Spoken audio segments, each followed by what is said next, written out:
from Fargo and serving you on TV, online, and on the go. This is Valley News Live at 6. Dangerous travel conditions this morning fueled by thick fog. A time lapse from our tower cam shows how tough it was to see, especially about 7 to 9 in the morning. Look at that. After that, the fog burned off. Good evening, everyone. Thanks for joining us tonight. By then, it was too late. Now, 3 semis and a school bus had collided along a stretch of highway. The bus was carrying 34 students, 2 teachers, and a paraprofessional on a field trip. Tonight, the bus driver, 64-year-old Catherine Jost out of Kindred, is in serious condition at a Fargo hospital. For a time, she was trapped inside the bus. The students, all from Kindred, and the drivers of the semis are okay. The crashes didn't happen all at once, but within a short time near Richland County 1. That stretch of road was shut down for cleanup, but has since been reopened. Valley News Team's Macy Enger is live in Kindred with more on how weather played a role in this crash. Macy? Now, Mike and Steph, you wouldn't know it now with the sunny weather, but many people I spoke with say this morning they had to keep their headlights on, drive slower, and one lady told me she didn't even want to go to work because the thick fog made it hard to see. Now, I spoke with the superintendent of the Kindred School District. He says that officials say that fog was a factor in the crash. The superintendent says that fog is always a tough call. He says the safety of students and the staff is a top priority. And he says whenever something like this happens, the district will review its safety procedures. We also talked with one mom who says when she heard about this crash, it was very concerning to her. It was actually pretty scary. I couldn't imagine. Luckily, my kid wasn't on the bus, but I couldn't imagine if the parents that kids were on the bus. It'd be a really scary thing to find out your kid was just in a bus crash. Now, many people in the community say it's very tight-knit here. Some of the employees at one of the main gas stations is setting out a donation jar. All the money raised there will go to that bus driver who's suffering from serious injuries in the crash. In Kindred, Macy Enger, Valley News Live. All right, Macy, thank you. The school bus involved in this morning's crash was one of 2 on the field trip. Nothing happened to the other bus. Also, counselors were available today for parents, students, and staff at the Kindred School District. Just in time for the weekend and a busy night in high school football. Nicer weather has moved in. Let's hope it stays. Robert is here now. Robert, what are you recommending for outdoor activities tonight? A hoodie, a coat? More like some sunglasses, sunscreen, and a bit of hairspray, as we're going to continue to see some breezy conditions out there, and we're going to get downright windy as we head through your Saturday. Right now, with those breezy south winds and some sunny skies, temperatures in the 70s in most locations, even in the low 80s, 81 in Oaks. 79 here in the Fargo-Moorhead area, 79 Valley City, also 79 in Jamestown. Hardly a cloud in the sky. It's going to be a great night for high school football. Get out there and enjoy it.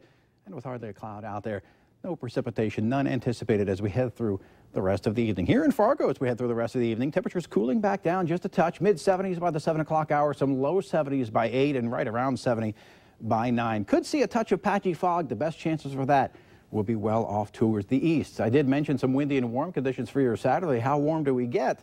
We'll let you know coming up in just a few minutes. Sunscreen in September has a nice ring to it, doesn't it? Love it. All right, thanks. A North Fargo business owner was shocked this morning when his first customer told him his flag outside was simply a pile of ash. Fargo police say this is not a hate crime, but the owner says he can't fathom why someone would do this to his property, let alone an American symbol. And the whole building could have burned to the ground as well. Valley News Team's Bradford Eric shows us what happened. 50 stars and 13 stripes, arguably the most symbolic item representing our country, now burned to a pile of melted ash pointed out by the day's first customer. He happens to glance up and he says, there it is. And we look up and the flag up there does not have a flag anymore. Bruce Denuser owns Off-Broadway Nutrition, a health club offering shakes among other items. He specifically installed a light above the flag so he could proudly fly it 24 hours a day. We're lucky the building didn't catch fire, but to me it's such a personal, it's striking home when they come and burn your flag, I talked with one woman who was just walking down the sidewalk here. She told me she was shocked at such an act of vandalism. She couldn't believe why someone would do something so disgraceful. The gentleman that called could easily replace the flag for $3, but it's the significance of it that means something. Lieutenant Michael Mitchell says the Fargo police are not investigating this as a hate crime, just an act of vandalism. There's also few, if any, video cameras nearby that could help. It makes it difficult. In this case, there was no witnesses that were located, so it makes it more difficult to solve. It'd be interesting to find out if it was just a random act of vandalism, but I don't think so, personally. While Bruce Denuser says he doesn't have a beef with anybody in the area, he plans to stay in close contact with the police during the investigation. Bradford Eric, Valley News Live. Fargo police say that they do not get many calls related to vandalism against the American flag in our area. They also say it's legal to burn our own flag. It's protected under freedom of speech in the First Amendment to the Constitution. A Fargo cab driver is recovering from injuries after being attacked with a baseball bat. Investigators say the victim was called to pick up a customer near Cashwise just before midnight. When he arrived, he was met by the customer, a woman, and 2 men. Police say that's when the attack happened. The victim managed to escape, though, and call police. It doesn't appear that robbery was the motive. Once the victim fled his cab, it was sitting there for a long period of time, and there wasn't anything missing out of the cab. So it doesn't appear that robbery was the motive. But it's hard to say at this point if the assailants and the victim knew each other, if they had a prior relationship, or what might have led to the assault. Lieutenant Mitchell says the victim's injuries are not life-threatening and that he is cooperating with investigators. Police are asking for your help in finding this 16-year-old girl who's believed to be a runaway from home. Stephanie Ibarra was last seen leaving Davies High School Tuesday afternoon. She's white, weighs about 105 pounds, has black hair, and the left side of her head is shaved. Officers believe that she may be heading to Chicago, Los Angeles, or Georgia. Anyone with information is asked to contact Fargo PD. Fargo police say thanks to your tips, they now have suspects in a copper theft case. Police released some pictures. Here they are. They're asking for your information about a maroon minivan and a white Ford Econoline passenger van believed to be involved in 4 recent copper thefts at General Equipment.